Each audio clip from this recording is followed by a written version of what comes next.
कभी कभी भक्त भागवत जिंदगी भर श्रवण करता रहता है, भक्ति भी जिंदगी भर करता है, बहुत सारी उम्र बीत गई भजन करते भागवत सुनते, पर उसके जीवन में विशेष कोई लाभ नहीं हुआ, उसे कोई फायदा नहीं मिलता, कोई शांति कोई सुकून नहीं मिलता।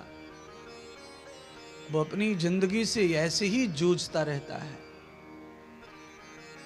संघर्ष करता रहता है और थका महसूस करता है और उसका विश्वास भी कमजोर पड़ने लगता है। उसे ऐसा लगता है कि मैं इतने वर्षों से कर रहा हूं।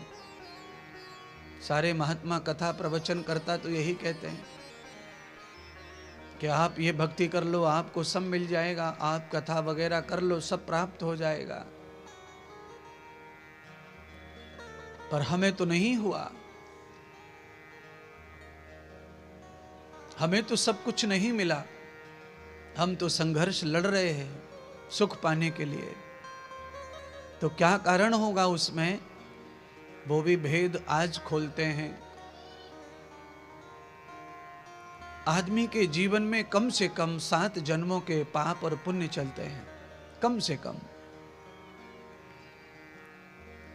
वैसे तो भागवत का दूसरा तीसरा श्लोक तो ये सिद्ध करता है कि अनगिनत जन्मों के पाप पुण्य चलते हैं। जन्मना जायते पुण्यम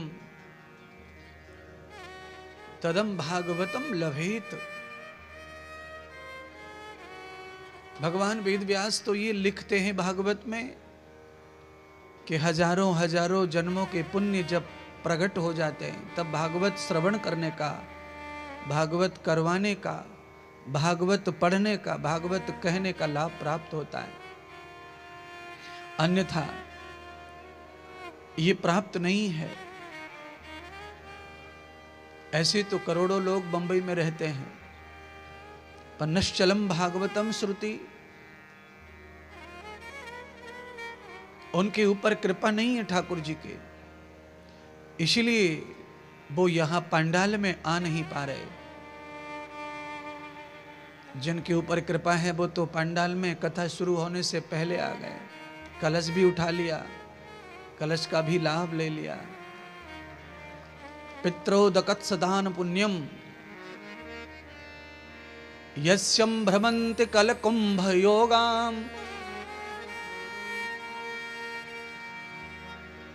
निरूपणम नारायणम भवन्त युक्ताय यस्यं लाभेति लाभोत यज्ञयः।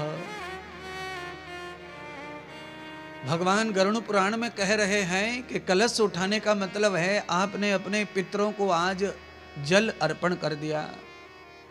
श्राद्ध में जो फल प्राप्त नहीं होता है वो फल भागवत के कलश उठाने से पितरों को प्राप्त हो जाता है। इसीलिए कलश यात्रा की महिमा उत्तर भारत में बहुत ज्यादा है और आज भी ज्यादातर उत्तर भारतीय लोगों ने कलश उठाए थे। दक्षिण भारत में, महाराष्ट्र में, कर्नाटक में, आदि आदि राज्यों में कलश की बहुत महिमा नहीं है, क्योंकि उस तरह का पढ़ाया नहीं गया, सुनाया नहीं गया। भगवान विष्णु के सवारी, भगवान विष्णु के वाहन है गरुड़ भगवान। गरुड़ भगवान के हाथ में कुंभ लग गया, कलश लग गया, तो गरुड़ भगवान ने मौका पाया तो विलंब नहीं किया। तब भ्रमितौर पृथिव्याय युक्तां गगनोत्र पिंडलोकय। विष्णु पुराण ये प्रमाण करती है कि जब मौका मिला भगवान वरुण को, भगवान गरुड़ को, तो उन्होंने तत्काल जो समुद्र से निकला अमृत था उस कलश को उठा लिया और अपने पितरों को अपना कल्याण करने के लिए उस कलश से पूरी पृथ्वी की परिक्रमा कर दी और साथ साथ हमारे और तुम्हारे लिए उन्होंने उद्धार का मार्ग खोल दिया। धरती पर 4 जगह पर कुंभ अमृत कलश झलका दिया। कुछ बूंदें झलक गईं और आकर के सरोवर, तालाब, नदियों में मिल गईं।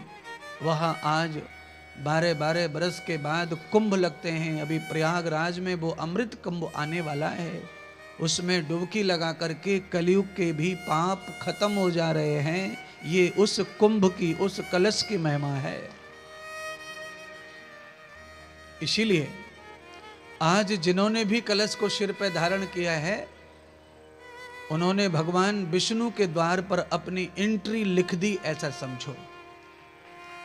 आपका हो गया, हाजिरी लग गई, आपके भाग्य का लेखन प्रारंभ हो गया।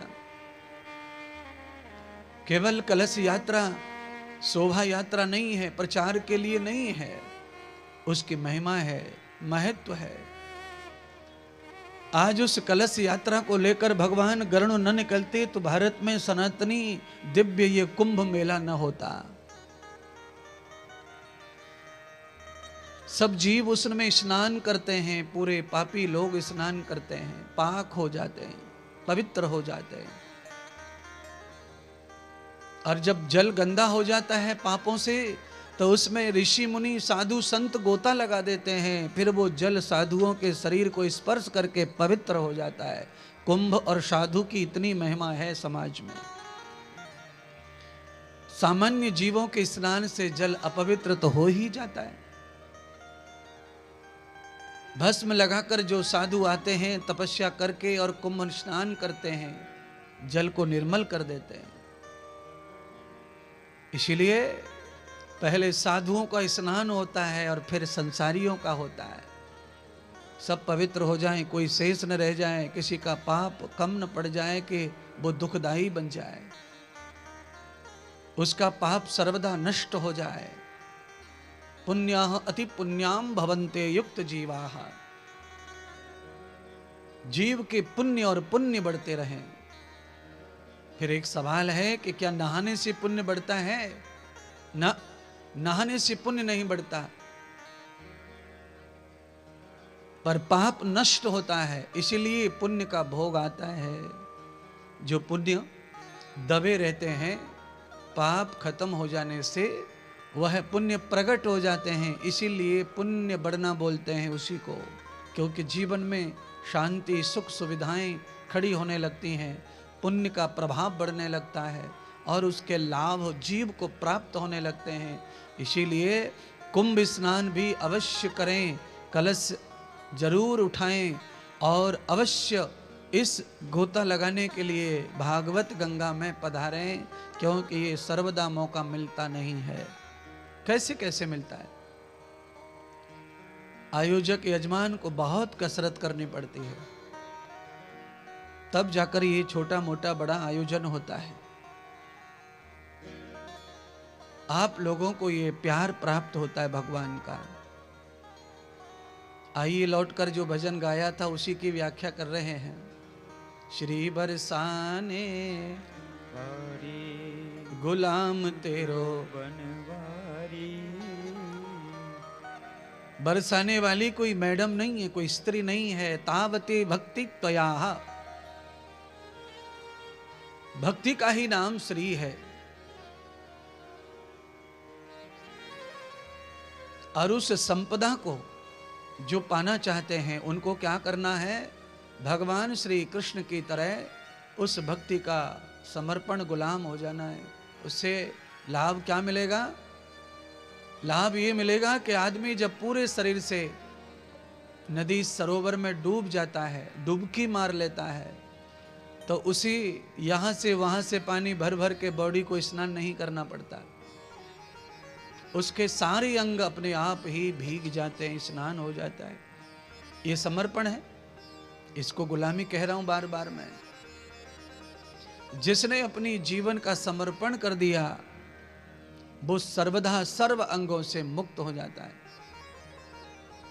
अंगई प्रशद्धई तयान वेदम, भगवान वेद कहते हैं, अथर्ववेद कहता है कि आदमी का कोई भी अंग फिर अस्वस्थ नहीं रह जाता है। अगर व्यक्ति समर्पित हो गया भगवान के लिए, भक्ति के लिए, सत्संग के लिए, अपने गुरुदेव के लिए, तो उसके किसी अंग में बीमारी रह नहीं जाती है। अंगई प्रयुक्तानाम सर्वः, उसके सारे अंग स्वस्थ हो जाते हैं, निर्मल हो जाते हैं।